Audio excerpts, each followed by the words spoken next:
and at large, it's the one 9/11 mystery that endures.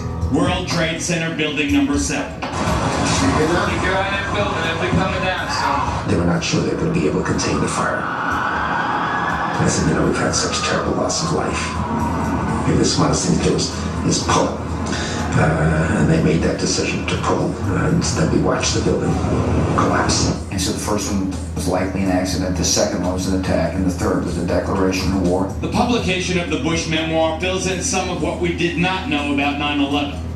But no official account so far addresses the issue now being raised in an extraordinary ad campaign. I lost my son. My nephew. My son. On September 11th, 2001. Most people don't know that a third tower fell on September 11th. World Trade Center 7, a 47-story skyscraper, was not hit by a plane. Although the official explanation is that fire brought down Building 7. Over 1,200 architects and engineers have looked into the evidence And believe there's more to the story. Up until now, only those considered nut jobs question the official conclusion that office fires caused by the nearby catastrophe of the towers collapsing brought down building number 7. But I do believe that it is the first time in history that fire has ever melted steel.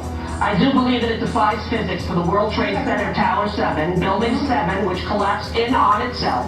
It is impossible for a building to fall the way it fell without explosives being involved. And if explosives were involved, that would mean that the most obnoxious protesters in recent years are right. If you hear this shouting, it's a group of demonstrators who've come. 9/11 was an inside job. Oh, get a life. Get a life. 9/11 was an inside job.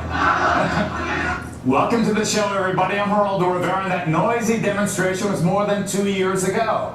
But the folks behind that TV ad you saw earlier are not so easy to dismiss as those demonstrators were. And what caught my eye is their claim that more than 1,300 architects and engineers examined the evidence about Building 7's collapse and disagree with the official report issued by the National Institute of Standards and Technology. Before we examine what they have, this heads up. Also tonight, we probe the remorseless Randall Moore, the creep who raped and murdered his own wife and then outrageously taunted her family at his sentencing. And we're live tonight on the bloody Mexico border, the most dangerous place on earth right now. Those stories coming up. But up front tonight, Building 7 was no ordinary building. Among other key tenants, including several intelligence and law enforcement agencies, it also housed New York City's Emergency Operations Center, known as Mayor Giuliani's bunker. Here to tell us what they know about its collapse and why they question the official conclusions are Bob McIlvaine, whose son died in the World Trade Center, and Tony Zambati, a mechanical engineer. Nice to see you guys. Welcome. Thank you. Welcome. Nice to meet you, Ron. Our condolences, obviously, for your loss. But Tony, let me start with you. You're an engineer. Are you suggesting that the official account that Building 7 collapsed because of the fire melting the steel or in some other ways, destroying the integrity, the structural integrity of the building, that's false? You think that that's false? Yes, I do. And for a couple of reasons. One is that Building 7 came down, it went into a sudden collapse across the full width and length of the building for 2.25 seconds, which amounted to 105 feet or 8 stories, 8 13-foot tall stories. It was in full free-fall acceleration. That is impossible because in a natural collapse, columns would have to buckle. When columns buckle, there is a minimum resistance. It's asymptotic, if you know what that means. That means it never goes to zero. So it's impossible. You can't reach. So here's what, I guess in layman's terms, to just get my hands here, Peter. So what he's saying is that the top floor collapses, hits the next floor, hits the next floor, hits the next floor, so it's bang, bang, bang, bang, the weight of the upper floors. It would slow down. What I'm trying to say is it was in full free fall acceleration. All of its potential energy was being converted Instead to of what I motion. just described, the thing just collapsed like a pancake. It just came down. And so what are you suggesting brought it down, Tony? I'm suggesting there was some form of demolition devices in that building for 8 stories or more.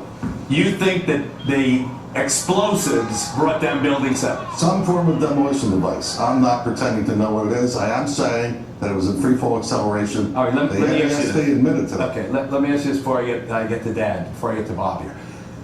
We've all seen old, obsolete buildings and public housing in other places outlived their usefulness, being demolished by the professionals who can actually collapse a building right in its own footprint.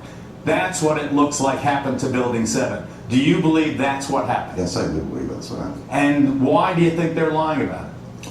I don't really know all the details of what they're lying about. I can't read their minds. All I can say is, scientifically, it's impossible for fire to have done what we see. And these, Bob, these 1,300 engineers and architects who agree with you and some of the other relatives' families. I know you found your son just a couple of days after the disaster. He was outside. I don't want to get into the details of how you believe he died. But these architects and engineers, do they support your contention? Do you believe that it was an inside job, that 9/11 was an inside job? All right, Geraldo, I believe it was an inside job, okay? I'm here You to believe our government? Right, but please, but the thing is, we don't have enough time to get into the reasons of that. We set up this Building What campaign. We saw the Building what? .org. BuildingWhat.org. The reason we have that is because Judge Lehner, when we had a petition to have a new investigation in New York City about Building 7. And when the lawyers... And you're asking the New York City Council, I don't want to also to reopen. So I know you don't have the time, but anyway, he said, building what? Because no one has any idea about Building 7. So, because I believe in... I've talked to so many firemen, so many EMS workers, policemen, who talk about the explosions. And I know you don't want to get into my son, but I feel my son died from an explosion. I went to all the 9/11 Commission hearings. I've been researching this for 9 years. So what do you want? Let's get to the bottom line before I want truth. I've been lied to. I mean, it's beyond a reasonable doubt that the 9/11 Commission did not tell the story. 9/11 Commission barely mentioned Building 7 if at all. Right. Okay, what forum do you want the investigation in? Well, the forum, what we want it is in New York City right now, because New York City, we feel, has an obligation to investigate 9/11. So before we're out of time completely, Bob, do you want specifically the New York City Council to open its own investigation of the Building 7 collapse? Absolutely. And that would satisfy you if they did that? Well, I'm not done. I'm still a parent. I'm a parent who has an obligation to find out why my son was murdered. As far as this show and New York City, I want the investigation. That will not be sufficient enough. I get it. And I'm going beyond But it's that. the beginning. Of course it's the beginning, but that's why I support this Building What campaign. Bob McIlvaine, we thank you. Tony Zambati, thank you very much. It is an intriguing topic. I certainly am much more open-minded about it than I was, and it is because of the involvement of the 9/11 families and all these engineers and architects.